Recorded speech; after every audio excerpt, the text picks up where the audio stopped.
The sentence, all animals are equal, but some animals are more equal than others, from Animal Farm by George Orwell, is designed as a deliberate logical violation. Its power lies precisely in the fact that it collapses under rational scrutiny. Equality by definition cannot be graded. There is no such thing as more equal. By constructing a statement that is grammatically smooth yet logically impossible, Orwell exposes how political language is often used not to clarify reality but to distort it. The sentence is not meant to be debated, it is meant to reveal how debate itself can be neutralized through linguistic manipulation.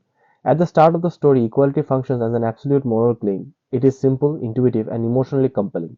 All animals suffer under the same human master, and all animals deserve the same freedom. This mirrors the early stage of revolutionary ideology, where principles are kept broad, unambiguous, to mobilize mass support. Equality at this stage is not technical or legalistic, it is symbolic. It serves as a rallying cry rather than a governing framework. Orwell shows that such principles are fragile because they are rarely backed by enforcement mechanism, institutional constraint, or safeguards against internal power concentration. As pigs consolidate control, equality begins to shift from a lived principle to a rhetorical tool. The original commandments of the farm are gradually altered not all at once, but incrementally. Each change is small enough to avoid immediate resistance, yet cumulative enough to transform the system entirely. The famous sentence emerges at the end of this process, when the ideology has been hollowed out, but its language remains. Equality is no longer a condition to be enforced, it is a slogan to be displayed.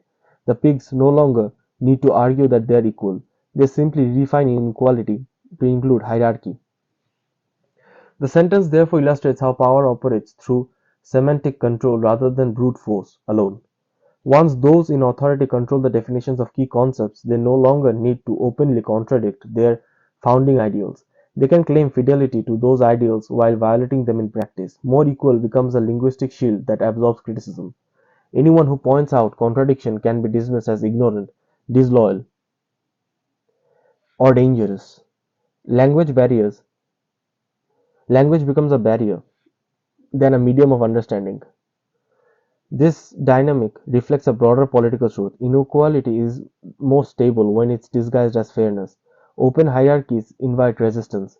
Hidden hierarchies justified through technical language, moral necessity, or historical inevitability are more durable. Orwell's sentence captures the moment when domination no longer needs to announce itself. The rulers do not say we are superior, they say we are equal, just differently. This shift marks the transition from overt tyranny to normalized domination. Psychologically,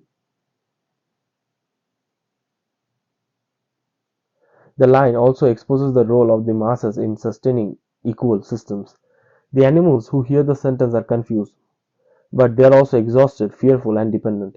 They remain that equality once meant something different, but they lack the confidence, education, or collective strength to challenge the new definition. Over time, the absurdity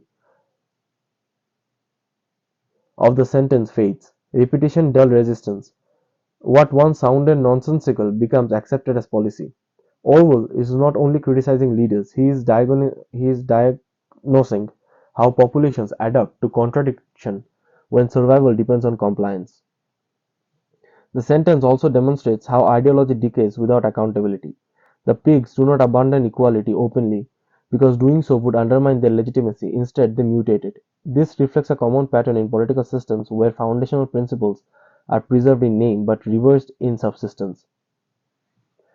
Conditions remain intact while emergency powers expand.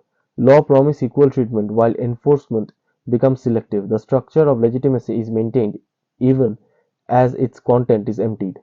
Importantly, Orwell's critique is not limited to a specific historical regime.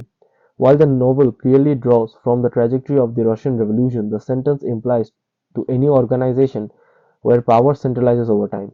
Corporations that preach meritocracy while rewarding insiders, institutions that claim neutrality while serving entrenched interests, and states that promise equality before the law while exempting elites all operate on the same logic. The phrase more equal is simply a compressed expression of systematic hypocrisy. At a deeper level, the sentence highlights the danger of treating moral ideas as self-sustaining. Equality doesn't persist because it is proclaimed, it persists only when power is constrained. Orwell suggests that without checks, transparency, and the ability to challenge authority, even the most noble ideas will be repurposed to justify domination. The pigs are not unique villains, they are predictable outcomes of an unconstrained system. The final irony of the sentence is that it signals the end of resistance. One equality itself is redefined to accommodate inequality. There is no remaining language with which to oppose the system. The animals cannot argue for equality because equality now officially includes their subordination. This is the ultimate victory of power, not merely to rule, but to define reality so completely that opposition becomes incoherent. In this sense, all animals are equal, but some animals are more equal than others. It is not just a critique of hypocrisy, it is a warning about how easily rational thought can be neutralized when language is captured by authority. Orwell's message is stark and unsentimental. Systems do not fall because people forget their ideals. They fail because those ideals are weaponized against the very people they were meant to protect in the first place.